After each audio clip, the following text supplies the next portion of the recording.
The movie opens with a research vessel cutting through rough waters, returning from a classified island mission. On board, they're carrying mysterious biological samples. The sea looks unstable, and within seconds, a violent storm crashes into the ship. Waves slam against the hull. In the middle of all this, Professor Jiang, one of the lead scientists, notices something strange beneath the surface. There's something huge down there. Before anyone can react, the water erupts, and a gigantic creature slams into the ship. People are thrown across the deck. Some crew members are injured instantly, and a few are even knocked straight into the ocean. The situation spirals out of control in seconds, and just like that, the scene cuts. Now we rewind. A few hours earlier, we're introduced to a research facility where illegal genetic experiments are being carried out on animals. And this is where we meet Guan, a sharp, determined scientist, who also happens to be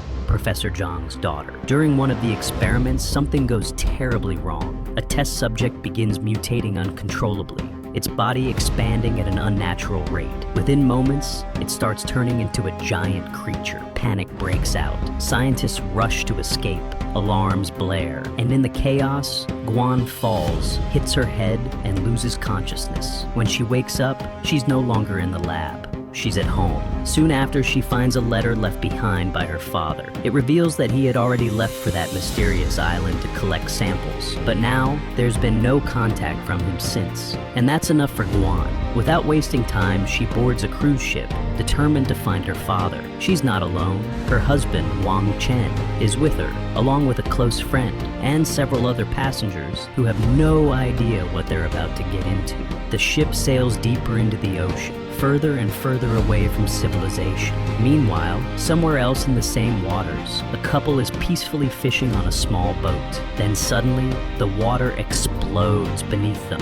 That same monstrous creature attacks again. They don't even get a chance to react. Back on the cruise ship, a couple of passengers are casually arguing about whether sea monsters even exist. One of them, Sun Zhe, laughs it off, completely dismissing the idea. He steps away to grab some wine, and then, out of nowhere, a massive tentacle shoots out of the ocean, wraps around him, and drags him straight into the water, gone. Elsewhere on the ship, a young man is sneaking around inside a cabin, searching through documents. But before he can figure anything out, the ship's captain catches him. Without asking too many questions, the captain ties him up with a rope and locks him inside a room. The plan? Hand him over to the police once they reach land. Night falls. Sun Zhe doesn't return.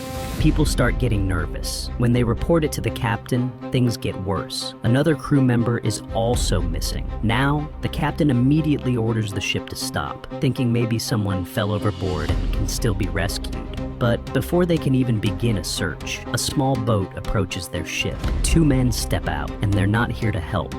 They're looking for Wu Yao, the captain himself. Turns out, the captain had taken a large amount of money from them, a debt he hasn't been able to repay. As collateral, he has secretly put this entire cruise ship on the line. If he fails to return the money within 7 days, the ship becomes theirs. And right as tensions rise between them, the ocean erupts again. The monster returns, this time right in front of everyone.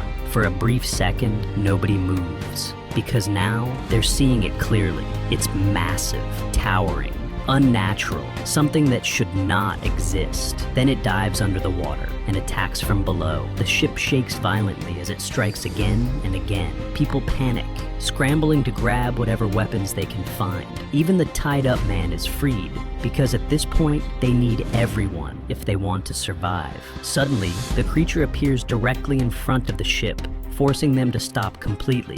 Wang Chen takes a shot with a bow and arrow, aiming straight at it. Bad idea. That only makes it angrier. The monster retaliates with full force, slamming into the ship. Just when things seem hopeless, Guan fires a flare directly at the creature. For a moment, it looks like it worked. They think it's dead.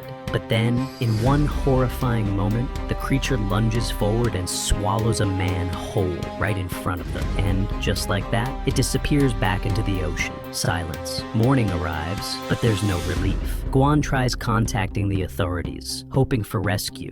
But when they ask for their location, there's a problem. The GPS system is destroyed. They have no idea where they are. They're completely lost. And before they can even process that, the creature comes back. It crashes into the ship with terrifying force, so powerful that it causes a fire to break out on board. Flames spread quickly, panic escalates, and then a massive explosion. Everything goes black as the screen slowly fades back in, and one by one, the survivors regain consciousness. But now, they're no longer on the ship. They've been washed ashore onto an unknown island. Everyone is injured to some extent. Bruises, cuts, exhaustion, and most importantly, they have nothing left. No ship, no clear direction, no idea where they are, just a handful of survivors, stranded in the middle of nowhere. If they want to survive, they need shelter. So the group starts moving deeper into the island, carefully stepping through dense terrain. After walking for a while, they finally come across something unexpected. A small, abandoned cabin. Inside the cabin, Guan begins searching, and that's when she finds something that changes everything. A diary. And it's not just any diary. It belongs to her father, Professor Zhang. That moment hits hard. This confirms he made it to the island, and more importantly, he survived the shipwreck, at least for some time. Guan immediately starts going through the pages, trying to piece together what happened after his arrival. According to the diary, after their ship went down, Professor Zhang and his team ended up on this exact island. But the real shock comes from the truth about the monster. It wasn't created by their experiments. It already existed. Zhang had actually received a small version of that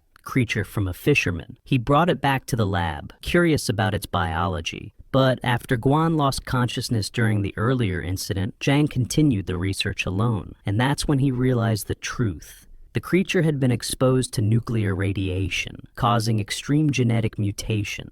Its growth rate, completely unnatural. It was doubling in size every single day. But before they can even think about that, another truth comes out. The man who was tied up earlier, the one the captain had locked away, finally reveals why he was snooping around the ship. He's not a criminal. He's a bank employee, and he had uncovered something suspicious about the captain. Turns out, the captain had recently increased the ship's insurance coverage by a huge amount, right before bringing it into this dangerous region. His plan was simple: stage an accident, destroy the ship, and claim the insurance money. The group searches around the cabin and nearby area. Luckily, they come across a few firearms. Not much, but enough to give them at least a fighting chance. The captain then remembers something important. There was a satellite phone back on the ship. If they can find it, they might be able to contact rescue. So the captain and Wu head back toward the shoreline, carefully navigating the area where the wreckage might be. After some searching, they actually manage to recover the satellite phone. For a moment,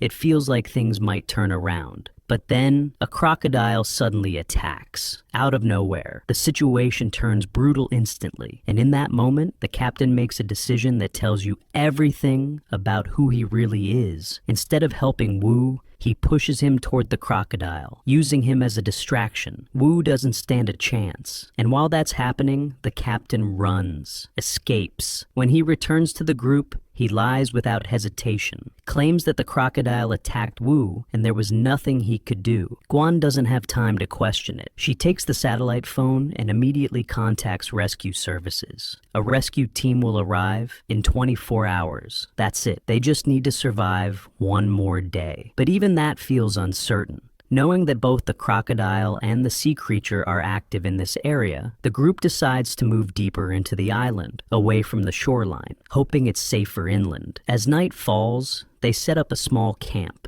A fire is lit, giving them some comfort. They manage to get through the night, but morning doesn't bring safety. Guan hears a strange noise coming from the bushes nearby. She slowly moves closer to check, and then it reveals itself. The monster is no longer just in the water. It's on land, and it's right in front of her. The creature prepares to strike, but just before it attacks, Wang Chen jumps in and pulls her away, saving her at the last possible moment. Now there's no time to think. The group runs, and the creature chases them, relentless. And once again, the captain shows his true nature. To save himself, he grabs one of the women from the group and throws her toward the monster. The creature takes her instantly, but karma doesn't wait long, because the captain, already injured, can't run fast enough. And this time, he's the one who doesn't escape. The remaining 3 manage to keep running, pushing themselves to the limit, but eventually, they hit a dead end, a cliff edge, nowhere left to go. In front of them,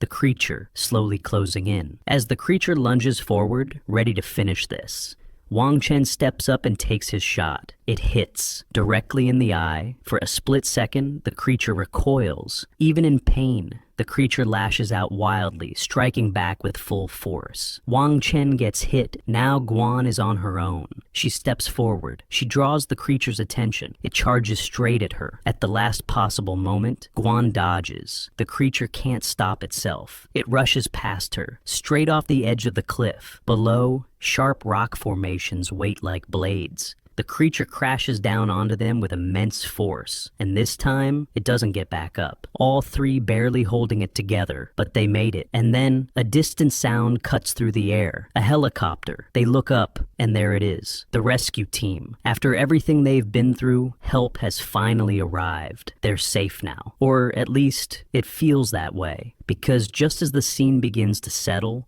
the camera shifts, far away from them, back into the wild, untouched part of the island. And there, hidden among the rocks, an egg, the same kind, connected to that creature. Which means that wasn't the only one. And whatever is inside that egg is only just beginning. Some nightmares don't end. They evolve.